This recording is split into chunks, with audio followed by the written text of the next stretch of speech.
This is Life Worlds, the place where we explore life through other eyes and minds. Let's flip the script and discover how to orient your world around nature. I'm Alexa Firminish. Come join me as we get down and forage for fungi, stalk coyotes, draft laws for rivers, hum with beehives, sing bird language, and help beavers to dam again. Let these stories spark your reconnection to nature's multiverse. Learn how to bring ecosystems back to life, become an agent for other intelligences, and begin to see how you too are the sum of all life worlds. You're listening to the full episode of Designs for Life, Nature-Based Plans with Herb Hammond. Greetings all. Thank you for tuning in. I am thrilled to share with you today one of the most respected elders in the space of nature-based planning, which he's now calling nature-directed planning. Herb started out as a conventional forester, but soon became pretty dispirited with the destructive practices he saw inside of the industry, which led him to go on and found the Silva Forest Foundation, which he ran with his wife Susie for 30 years. Over the course of their career, they've developed over 25 of these large nature-directed plans for Canada and around the world, upending the ways that landscape management is conceived and implemented. I'm your host, Alexa Firminish. Now it's over to Herb Hammond.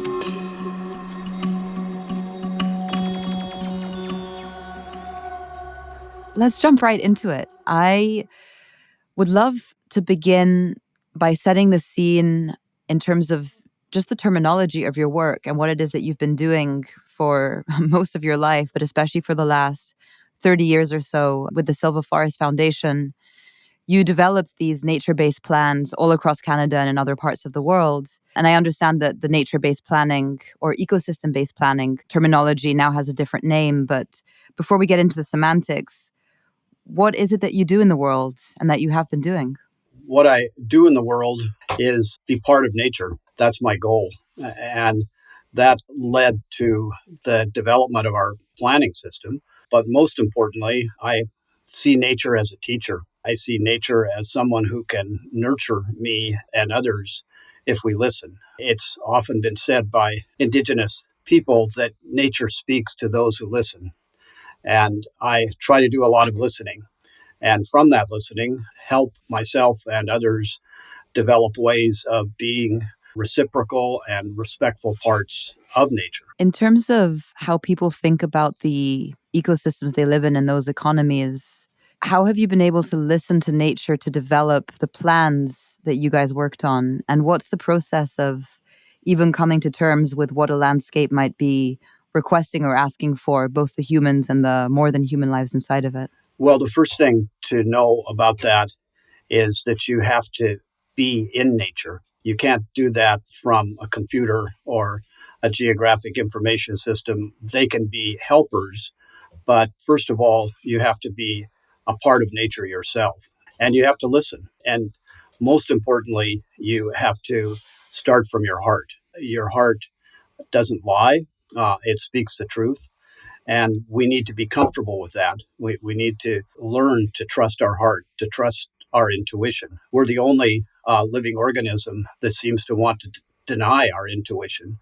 It was put there in all beings for survival. And so those overarching thoughts are what led me to think about practical ways that I can engage people both with their heart and with nature. And that led to a practical planning system that is nature based.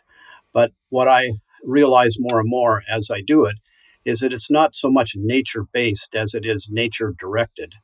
Nature is in the driver's seat here, and we need to listen to her.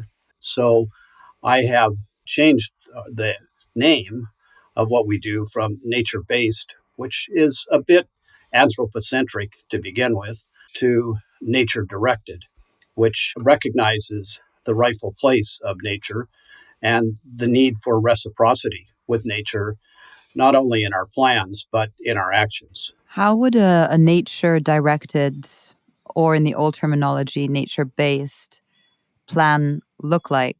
Like if I were to come across one on the table, on the table right now in this room, how could I tell that it was a nature-directed development plan? What would be the components of it, and perhaps as the ones that you developed through your own system? Well, first of all, a nature-directed plan doesn't assume human development. We want to be really clear about that point. A nature-directed plan has as a first priority to protect the integrity and resilience of nature and the ecosystems that comprise nature. And within that protection, then it works at a community level to develop a balanced use of landscapes within ecological limits. And by balanced use, I mean balanced between human and non human users of that landscape. And if you saw a plan sitting in front of you on a table, one of the things that would set it aside from many plans is that it's very map based. It's very visual. It consists of a series of interpretive maps that are now largely produced using geographic information systems because of the amount of data they involve. And the maps tell a story. You start with map 1 and maybe end up at map 14. And the maps tell the story of the natural character of the ecosystem, what it was like before industrial civilizations impacted it. But it does include that natural character, indigenous management systems. So it starts out with that picture, and that in most cases is a reconstruction because in many cases around Earth, the natural character has been obliterated by our industrial civilizations. And then it contrasts that natural character with the current condition. So the difference between the current condition and the natural character can be thought of as the restoration deficit, that what needs to be fixed going forward in order to fit ourselves into ecosystems in respectful ways, and for those ecosystems to continue to provide the gifts that sustain our way of being as well as all beings. And another key map defines ecological limits. Their ecological limits are like flashing yellow lights out there in nature to say, don't be very aggressive here. Don't modify this very much, or you'll change the form of nature outside of its natural range of variation.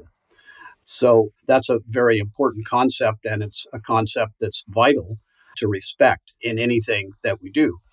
And there's some other maps that deal with the specific character of the landscape and ecosystems where we're doing the plan. But eventually, you get to a next to final map, which describes a protected landscape network or a network of ecological reserves, which forms the framework of protection within which human activities can be fit as long as they respect ecological limits there. And the final map then takes guidance from that next to final map of ecological reserves and puts in place what we call human use areas. Those human use areas start by recognizing a very simple principle, and that's focus first on what to leave, then on what you can use. And what to leave are fully functioning ecosystems at all scales. So that applies to even the areas where you will be carrying out certain kinds of uses. That process of determining human use areas is community based, which is really important because that's the location and the only location through time where human beings have developed sustainable economies, economies that last through time and don't overtax natural systems, that don't move beyond ecological limits. So that's a quick description, minus the visual parts of it, of what a nature-directed plan consists of. It strikes me that that final part, the human use areas, where you do the process with a community of I think you've called it appreciative inquiry, and I'm sure you had many other methods of engaging in conversation with communities, is probably the most challenging piece because you have to reconcile human desires and human wants with what the necessities might be or the needs. Maybe you can give an example of that human use area conversation as it unfolds. How does the community come to an agreement on, like, okay, we will use these areas for these things, but I want my bicycle lanes and I want my, uh, high rise apartment building. How does the community come to agreement on that stuff? Well, that is probably the question of our age. And it really is a question that the answer to which is we need to change our ways of thinking and relating to each other. And we don't shy away from that in these plans. In fact, from the very beginning in working with a community, be it an urban community or a rural community, an indigenous community, a rural community that's a mixture of indigenous and non-indigenous people, we talk about that from the beginning. And we encourage people to explore that idea because I think that most people have lost touch with their hearts and they've lost touch with common sense that comes along with heart-based thinking. So I think that the way you break down those barriers in a community and bring a community together is to start with a story of who and where, who human beings are and where we fit into this picture. And if you elevate the picture into what's called a kincentric view of where we are, rather than an anthropocentric view, then, as Dennis Martinez, who coined the term kincentricity many years ago, reminds us, is that when you see nature as kin and all parts of nature that you're related to, it's impossible to classify any part of nature as a natural resource, for example, because before you can take in a kincentric relationship, you have to ask permission. And if permission is granted, then you take with respect and then you give back with reciprocity. That's what a regenerative approach means.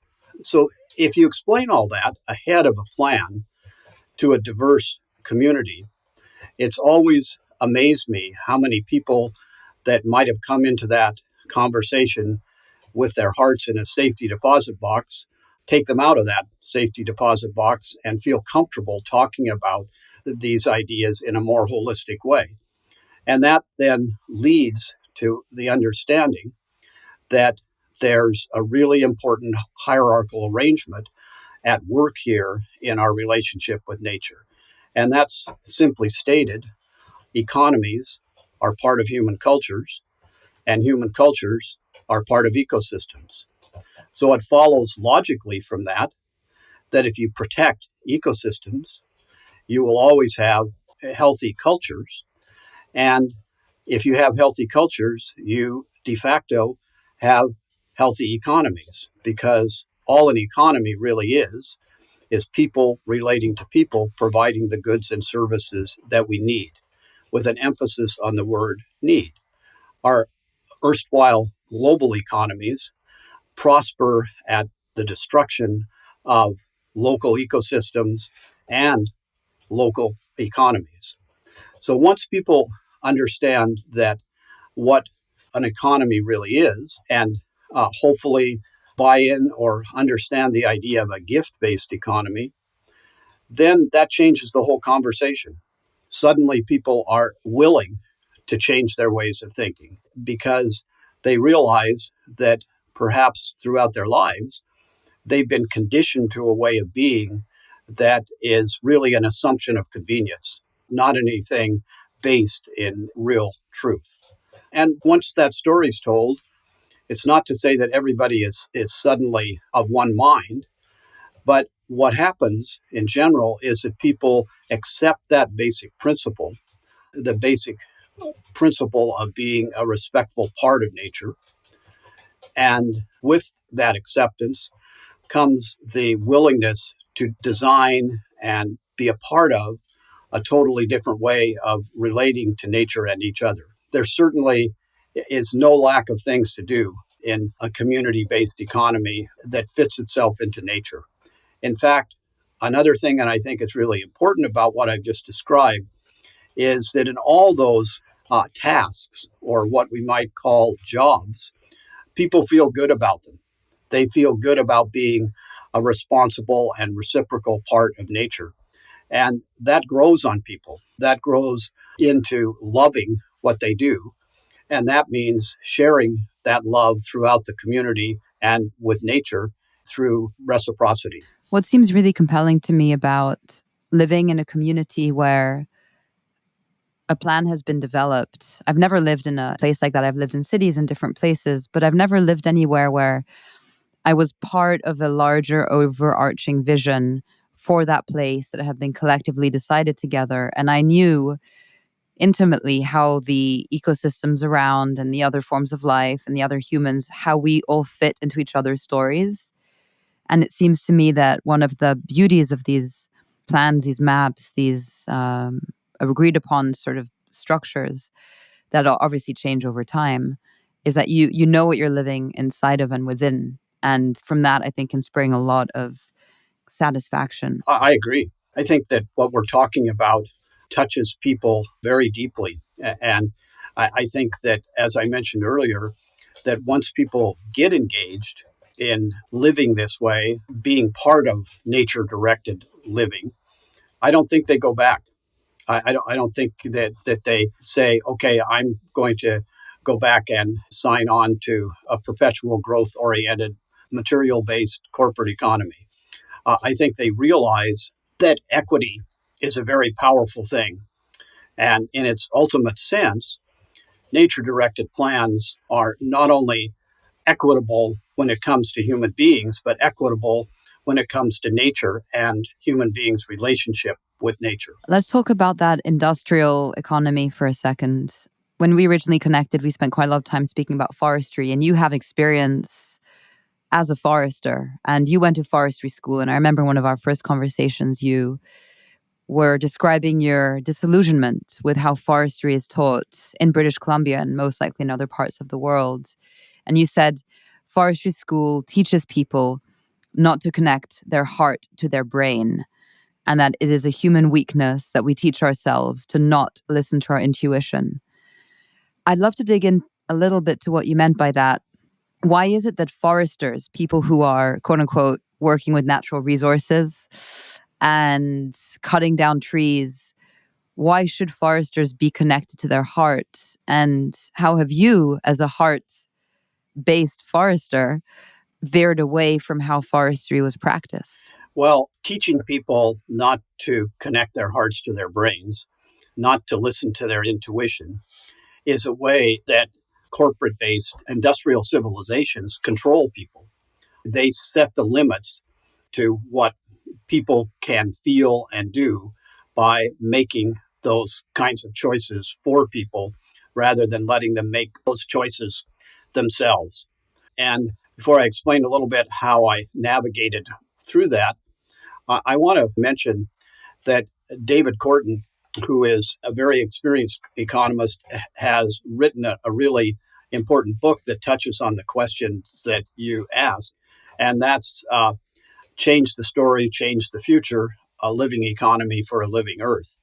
And the reason I mention that is that in that book, he points out that society has adopted the sacred money and market story. And that frames everything. It frames governance, it frames research, it frames education.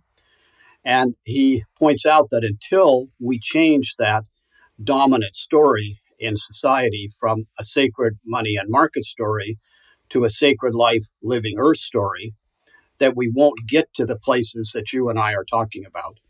And I really see that in my work. I see people forgetting that you can't change the system within a story that limits what you can do. And that's what we're constantly trying to do around the world because our governance and systems and our economies are captured by that sacred money and market story. So, in order to really make that change, we have to change the societal story. the societal ethic, if you will. So back to my own experience in dealing with it, I found myself thinking as a young person that research would be the way to show people the problems with not connecting your hearts to your brain and not connecting with nature through your intuition and listening to nature. And so I set about becoming a scientist to do practical applied research to show the problems as well as the solutions. And with those solutions, the need to connect ourselves to nature and connect ourselves to our heart. Well, I found out very quickly that there were a lot of barriers to doing that. The control of the money and market system that I referred to earlier has tentacles everywhere. And some of that control that people exercise, they don't even realize they're doing it because it's just the story. One example of that is that I started working with indigenous people whom I've had the privilege to learn from and share with over the last 4+ decades. And I realized in making those connections that here were cultures that started from their heart, that trusted their intuition, that had their hearts clearly connected to their brains. And they had developed a system of knowledge that is totally different than the scientific approach. And yet, we in the Western world have largely discounted that knowledge. Yeah, Herb, I think in these sort of indigenous systems of knowledge that you're describing, that are obviously in some ways infinitely more place-based and intuitive than some of the systems we have around us, make that come alive for people. What would it look like? And maybe we can stick with the example of forestry, just because I know that you really dug deep on that subject in your life. How would a traditional knowledge of forestry or forest use or working with trees and forest ecosystems look different to what is being taught in a conventional forestry school setting or in the academy of forestry? Well, indigenous knowledge is fundamentally different than scientific knowledge because it's observation based. It also accepts whole systems and accepts with that the understanding that undisturbed whole systems work perfectly. What doesn't work perfectly is our knowledge of them. And so indigenous people and indigenous knowledge doesn't have to use reductionist science to try to tear apart a system to find two variables that interact with each other that maintain the system. It accepts that that reductionist aspect doesn't apply to natural systems. And because of that, it doesn't deter itself into a lot of what I would call kind of meaningless questions when it comes to the big picture. It focuses on how to protect the system and be a respectful part of it. And when it does things to the system, it asks the simple question of, is it still working? Are the salmon still there? Is the water still pure? Is the climate still moderate? And with that kind of observation based knowledge has come an extensive and very detailed understanding of nature. So, when you've looked at forestry plans, how have you shifted or adapted your activity and understanding of the ecosystem based on these other ways of knowing? Was there an example where you were perhaps indicated to take a certain path and you said, actually, no, because of this other kind of knowledge or because of my heart based intuition, I choose to do this instead? There are many examples of that. I can, for the moment, stay with the Innu example because it's quite an interesting one. We became involved with the Innu because the government of Newfoundland and Labrador had planned to log with clear cuts a lot of Innu land. Innu land is part of what in Canada is called Labrador. It's referred to by the Innu as Nitassinan. So I traveled to Nitassinan, met with the Innu, and spent lots of time on the land with them, getting to understand what they knew about the land and applying my knowledge as an ecosystem scientist and a forester to what was being proposed.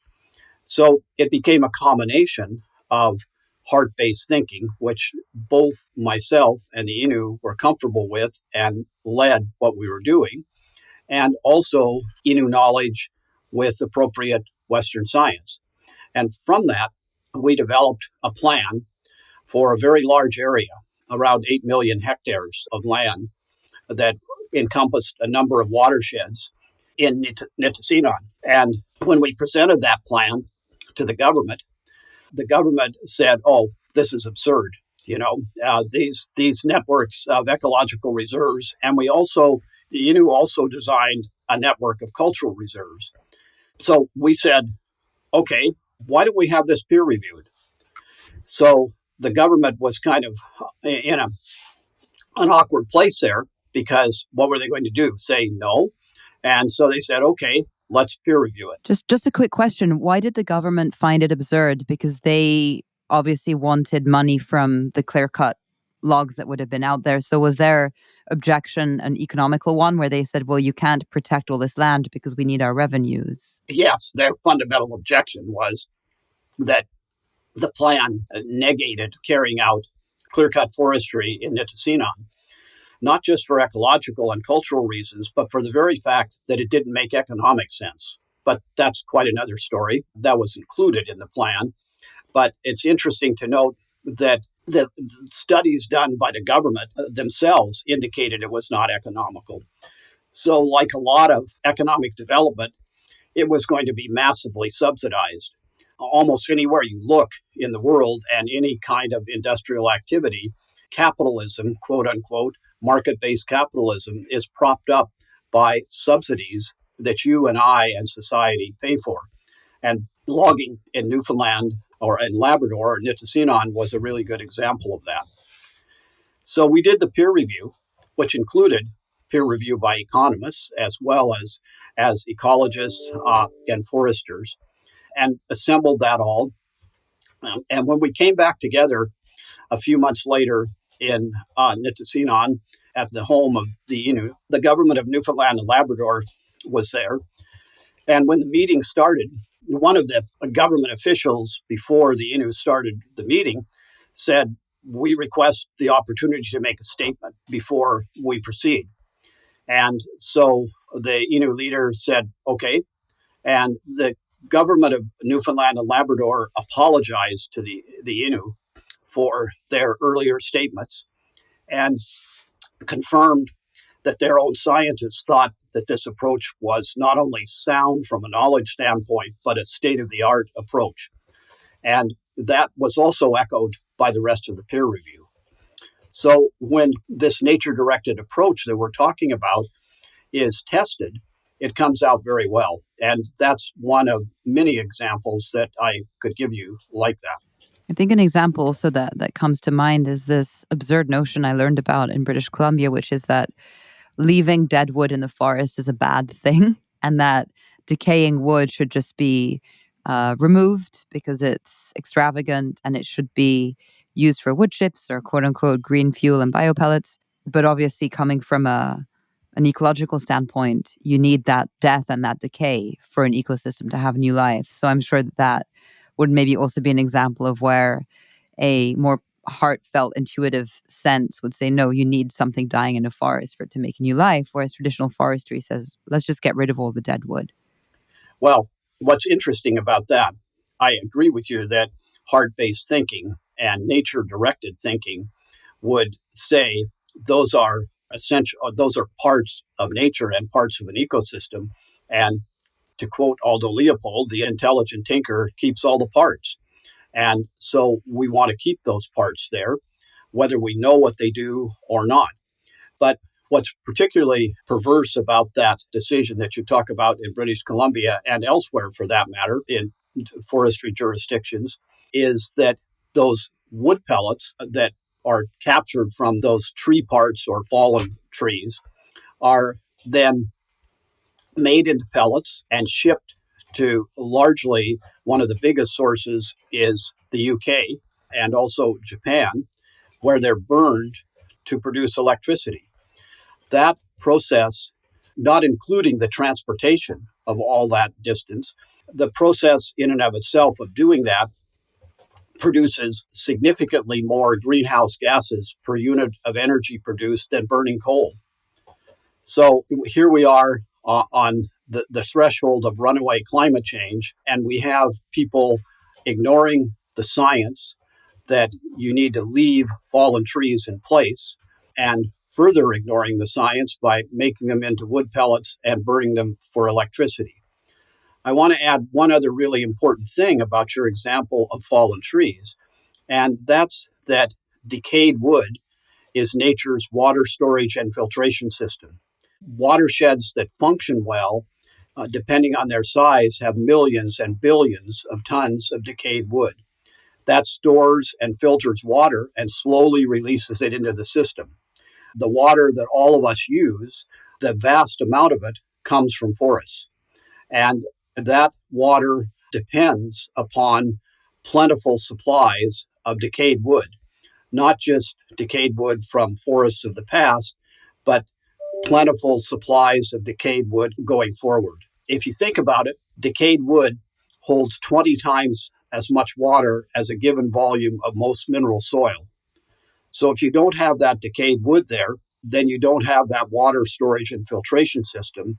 And climate change is really emphasizing the need for it because it's drying everything out, making it even more critical to maintain those fallen tree structures and decayed wood in a system to conserve water. That's absolutely fascinating. Yeah, they're like above ground sponges that hold in the moisture. What are some other things that are absurd that are currently happening in some of these kinds of landscape management practices that you've seen and that you've probably rallied against?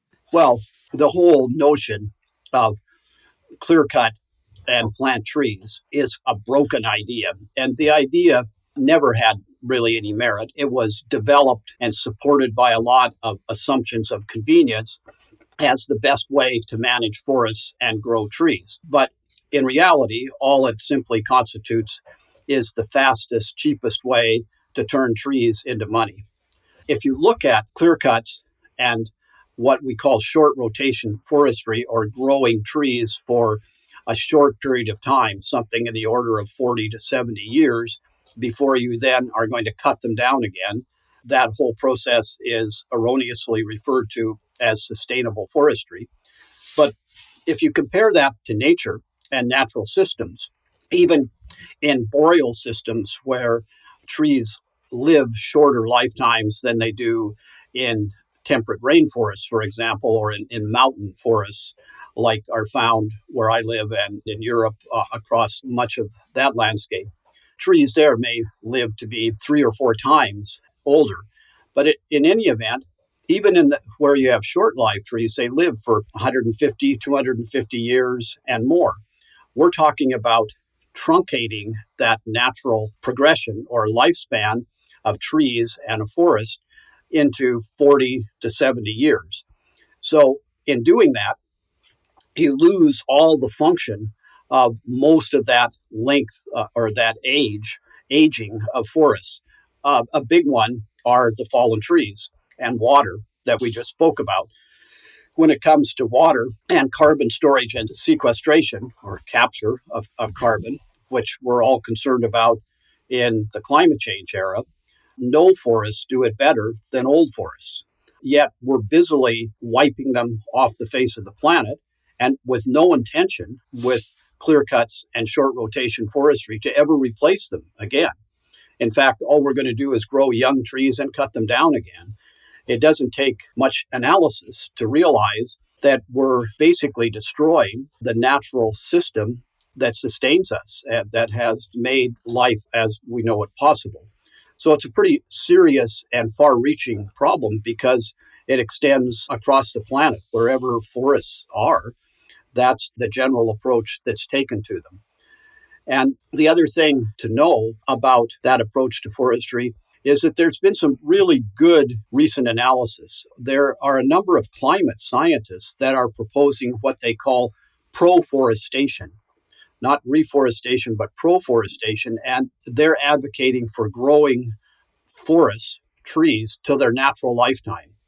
So that whole process that I just described, it fits very nicely with nature-directed planning because it's focusing on what to protect, not on what to use. And the other thing to add here is that when it comes to climate change, people need to understand that tree plantations and short rotation forestry are an example of irrecoverable carbon. And irrecoverable carbon simply means that within the time frame we have left to mitigate global warming, that there's no way that cutting down trees and planting new trees are going to capture enough carbon to make a difference.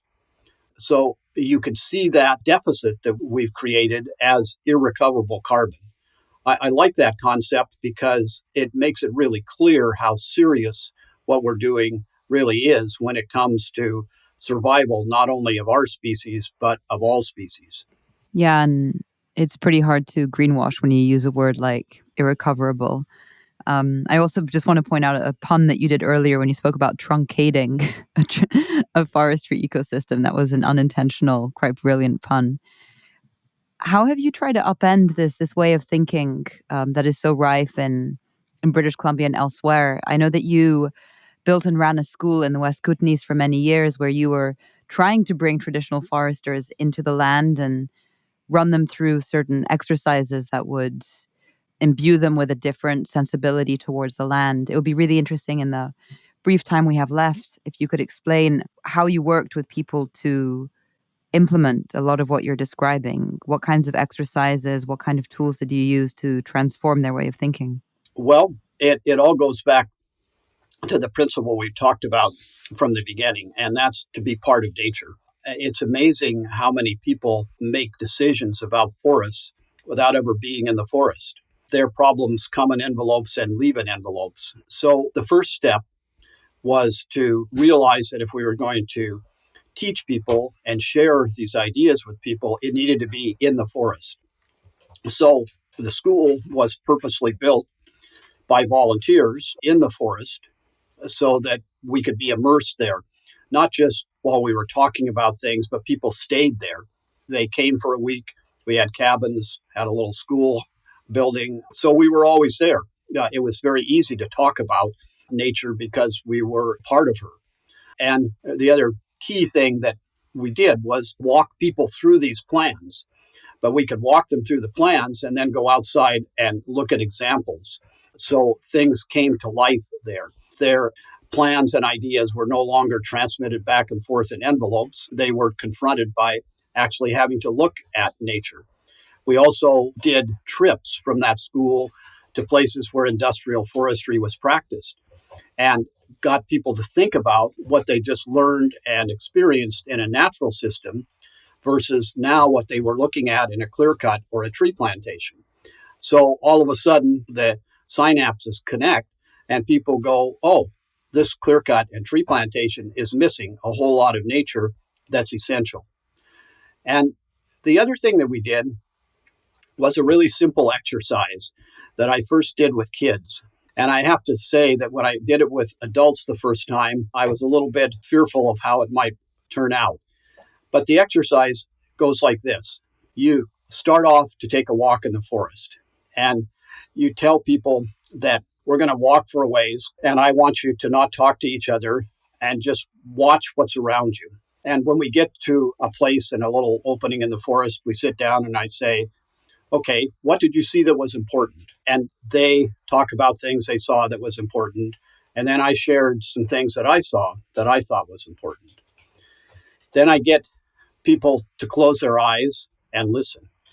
And after a while of listening to the forest, listening to nature, people open their eyes and they talk about what they heard.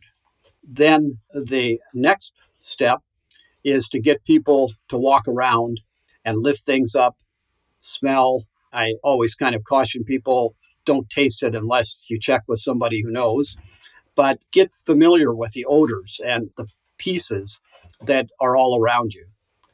And then we talk about that again.